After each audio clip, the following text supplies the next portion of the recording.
Welcome to this video. Today, you're going to add the top 10 winter expressions to your vocabulary. Of course, I'm Jennifer from jforeusenglish.com, and this channel is dedicated to helping you sound like a fluent, confident, natural English speaker. Now, before we go any further, make sure you subscribe and hit that bell icon so you're notified every time I post a new lesson. Now, let's dive in with this video.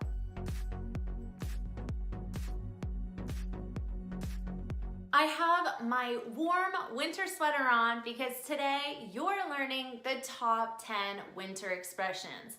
Expression number 1, a cold snap. A cold snap, this is a noun. And when you have a cold snap, it means that the weather is colder than normal and it lasts for a long period of time. So usually 2, 3, 4 plus days, then you would consider it a cold snap. So for example, last week in Ottawa, we had a cold snap. That means last week in Ottawa, the weather was colder than normal. Of course, it's cold most of the time, but just remember, colder than normal, a cold snap. All right, remember, if you want to get confident with these expressions, you have to practice them as well. So after each expression, I want you to leave an example in the comments using that expression. So just pause the video, write your expression, and then hit play and listen to the next one. Expression number 2, bundle up. I love this one. To bundle up, this is a phrasal verb, and it means to wear warm clothing and usually to wear layers of clothing as well. So if it's really cold outside, you're going to tell someone, make sure you bundle up, it's cold out. And that would mean wear a sweater, a jacket, a scarf, hat, mitts, bundle up. Number 3, when hell freezes over. This is an expression. It's a fun expression because we use it when there's a very low chance of something happening. So let's say someone applied for a job at your company, but you know this person is a terrible employee and you're in charge of hiring. You could say, I'll hire him when hell freezes over. So notice the first part of the sentence is positive, but it's I'll hire him when hell freezes over. Now, the point is that hell is never going to freeze over. So you're never going to hire this person, right? I'll hire him when hell freezes over. Number 4, you're on thin ice. This is another expression, and this means that you're almost in trouble. So let me give you the context. Let's imagine that you came to work today late, okay?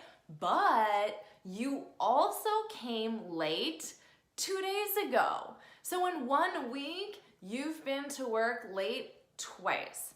Your boss could call you into her office and she can say, look, you're on thin ice. You're on thin ice. You're almost in trouble. So if I heard that, I would be like, uh-oh, I better be careful. And that's the point, because on thin ice, you need to be careful, right? You're on thin ice. Number 5, the tip of the iceberg. Now, this is an expression as well. And of course, an iceberg, you only see this little piece at the top. But guess what? There's this huge piece underwater that isn't visible to the eye. Just ask the Titanic, right? Now, the expression, the tip of the iceberg, we use this when we want to say that there's more to a situation than you can visibly see. So what you see is just one part of the situation. There's actually a lot more that you can't see. Now remember in my last example, that employee's on thin ice because he came to work late twice in 1 week. So let's say he came to work late again. So I fired him, okay? Now, if somebody asked me about my decision to fire him, I could say coming late was just the tip of the iceberg, okay? So I'm saying him coming to work late, that's what everybody saw visibly. But there was a lot more to the issue, a lot more to the reason why I fired him, in addition to just coming late. Coming late's just the tip of the iceberg. Number 6, to break the ice. Now, when you break the ice with someone, this is when you start a conversation with them for the first time. So let's say you're going to a networking event or a party or you're starting a new class and you don't know any of the other people there. And you ask me for advice on how to break the ice, how to start a conversation the first time. I could say, to break the ice, just introduce yourself with a smile. Hi, I'm Jennifer. What's your name? That's the only way you need to break the ice. There's no need to overcomplicate this. Number 7, to be snowed in.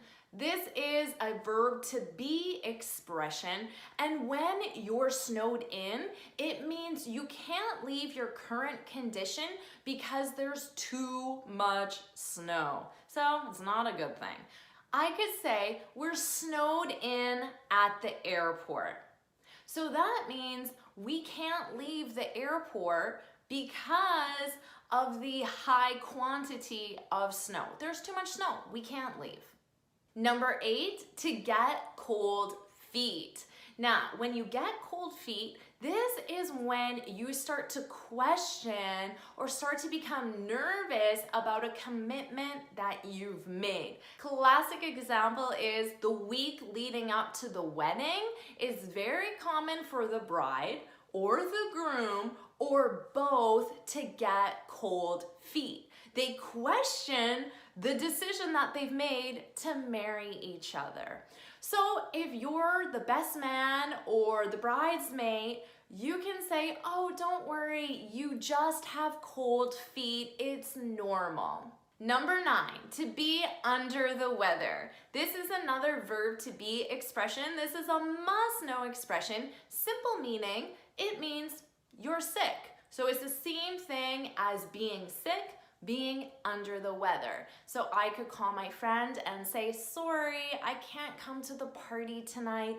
I'm under the weather. And my friend knows that I'm sick. Number 10, to give someone the cold shoulder. Now this is a really negative one.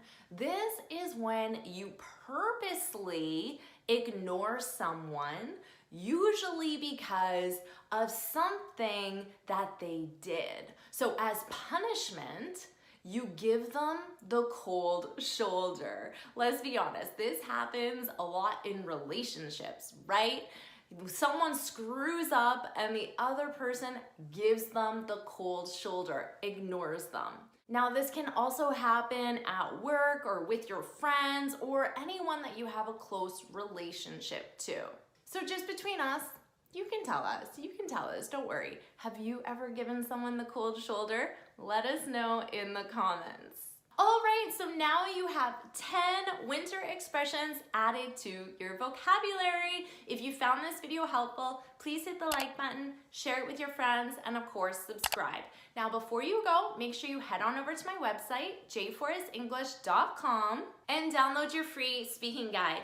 In this guide, I share 6 tips on how to speak English fluently and confidently. And until next time, happy studying. All right, so many awesome expressions here. I'm really excited for you to use them all. So let us know in the comments, which one is your favorite new expression? For me, I probably like when hell freezes over because it's so dramatic. What about you? What's your favorite? Let us know in the comments and I'll see you in my next video. Bye.